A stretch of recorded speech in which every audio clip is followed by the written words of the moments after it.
बेटा, इसके अलावा हमारे पास कोई ऑप्शन नहीं है। मेरे पास पैसे ही नहीं बचे। इस तरह कावेरी जी धीरे धीरे अपने तीनों दामादों को पैसे देना बंद कर देती हैं और घर में खाने पीने की चीजें लाना भी बंद कर देती है। अब वो तीनों बुरी तरह से परेशान होने लगे थे और इसलिए एक दिन तीनों प्लान करके घर से बाहर निकलते हैं और बाजार में जाने के बाद यार अच्छा खाना खाए हुए कितने दिन हो गए, पता नहीं कब अच्छा खाना मिलेगा। हमारी बीवियों के जाने के बाद तो हमारी हालत भिखारियों जैसी हो गई है यार। कुछ भी हो, मुझे तो आज पिज्ज़ा खाना ही खाना है। जेब में 1 रुपया नहीं और पिज्जा खाएगा, कहाँ से आएंगे पैसे? अरे देख वहाँ सामने बोर्ड पर क्या लिखा हुआ है, कंप्यूटर पर काम करने के लिए एक आदमी की आवश्यकता है। भाई मैं तो जा रहा हूँ, काम करूँगा और शाम तक पैसे लाकर आराम से पिज्ज़ा खाऊंगा। जा जा, तुझे कोई काम नहीं देने वाला, हम तो घर जा रहे हैं। चल भाई सुमित। सुमित और अविनाश वहाँ से चले जाते हैं और विवेक उस कंप्यूटर शॉप पर सारा दिन काम करके 5,000 रुपये कमा कर घर लौट कर आता है और अपने खाने के लिए अच्छी अच्छी चीज़ें भी लेकर आता है।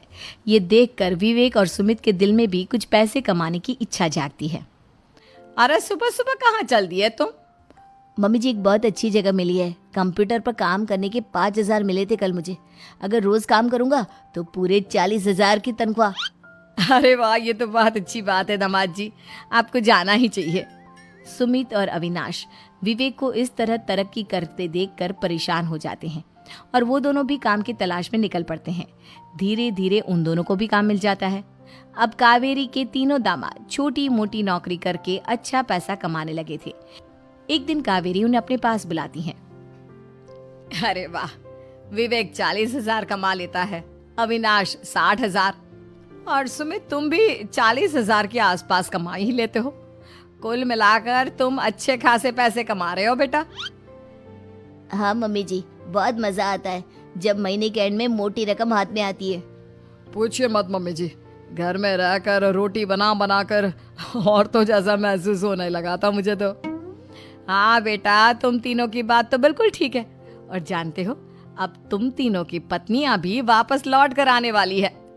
लेकिन मम्मी जी अभी तो उन्हें गए सिर्फ 2 महीने हुए हैं, आपने तो कहा था वो 4 महीने के बाद लौट कर आएंगी।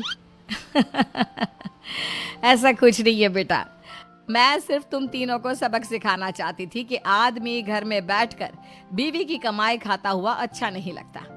इस दुनिया में हर इंसान को मेहनत करनी चाहिए, काम करना चाहिए, चाहे वो औरत हो या आदमी, ताकि अपने परिवार को संभाल सके। कावेरी की बात सुनकर उन तीनों को अपनी गलती का एहसास होता है और कावेरी उन्हें सच बता देती है कि ईशा, सुहाना और मोहिनी शहर में ही कहीं दूसरी जगह रह रहे थे। शाम के वक्त उन तीनों की पत्नियां लौट कर आ जाती है और कावेरी जी का परिवार एक खुशहाल परिवार की